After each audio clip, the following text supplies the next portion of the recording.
এইদিকে আমি আর আমার বন্ধু মিলে পাহাড়ের স্বর্ণ খুঁজতে চলে এসেছি। প্রথমে আমি পাহাড়ের গায়ে কোড়াল দিয়ে আঘাত করতে থাকি। সেই মুহূর্তে আমি শুনতে পাই আমার বন্ধু একটা স্বর্ণের বর পেয়ে গিয়েছে। এটা দেখে তো তার বউ অনেক খুশি হয়ে যায়। এইদিকে আমি কোনো স্বর্ণ পাইনি। আমি একটা সিলভারের বর নিয়ে উপরে চলে আসি। তাই তো আমি স্বর্ণের খুঁজে আবারও নিচে নেমে যাই। এইদিকে আমার বন্ধু এবার একটা সিলভার পেয়ে উপরে চলে গিয়েছিল, কিন্তু সিলভার পাওয়ার কারণে তার বউ তাকে লাথি মেরে আবারও নিচে পাঠিয়ে দেয়। এইদিকে আমি তো অনেক কষ্ট করছিলাম, কিন্তু কিছুই পাচ্ছিলাম না।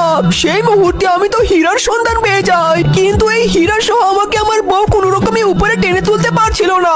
তাই তো জীবন বাঁচাতে আমি হীরাটাকেই ছেড়ে দেই। এইবার তো আমি উপরে চলে আসি, কিন্তু আমার লোভী বন্ধু হীরাটাকে দেখতে পেয়ে সে তো হীরাটাকে নিয়ে উপরে উঠতে চায়। এইবার লোভের কারণে সে আর তার বউ দুইজনে মিলে লাভার মধ্যে পুড়ে ছাই হয়ে যায়। ফাইনালি লোভ না করায় আমরা আমাদের জীবন ফিরে পাই। বন্ধুরা, আজকে আমাকে এই দুষ্ট লোকটা লাথি মেরে পানিতে ফেলে দেয়। সে তো আমাকে বলছিল পানির নিচ থেকে তাকে আমাকে জলপরীর মুকুটটা এনে দিতে হবে।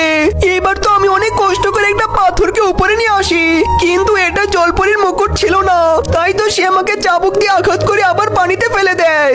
এইবার তো আমি অনেক কষ্ট করে মুকুটটাকে খুঁজতে শুরু করি, কিন্তু সেই মুহূর্তে আমার হাত ফসকে আমার কুড়ালটা পানিতে পড়ে যায়। এবার তো সেই জলপরী আমাকে আমার কুড়ালটা ফিরিয়ে দেয়, কিন্তু জলপরী সেই মুকুটটাকে দেখে সে তো আমার কাছে এটা চেয়ে বসে।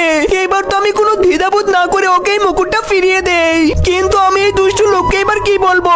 এদিকে পানির নিচে আমার নিঃশ্বাসও বন্ধ হয়ে যাচ্ছিল, মনে হচ্ছিল তো আমি এখনই মারা পড়বো। সেই মুহূর্তে আবারও সেই জলপরী এসে আমাকে উপরে তুলে আনে। এইবার তো লোকটা আমাকে আঘাত করতে যাবে, সেই মুহূর্তে বুদ্ধিমান জলপরী তার মুকুটটাকে পানিতে ফেলে দেয়। আর দুষ্ট লোকটা তার লোভের কারণে শেষ পর্যন্ত মাছের হাতে মারা পড়ে।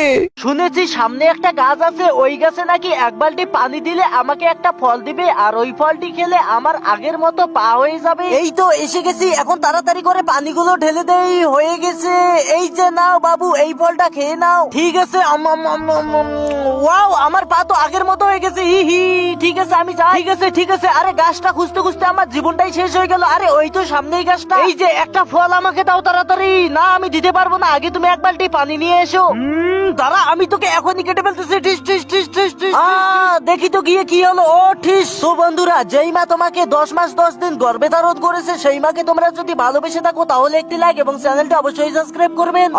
বাঁচাও কেউ আমাকে, বাঁচাও প্লিজ, বাঁচাও। আরে গাছটার তো লেগে গেছে না, তাড়াতাড়ি এখানে একটা কাপড় বেঁধে দেই। এই তো হয়ে গেছে। থ্যাংক ইউ বাবু। দাঁড়াও, আমি তোমাকে একটা উপহার দিচ্ছি। এই যে নাও তোমার উপহার।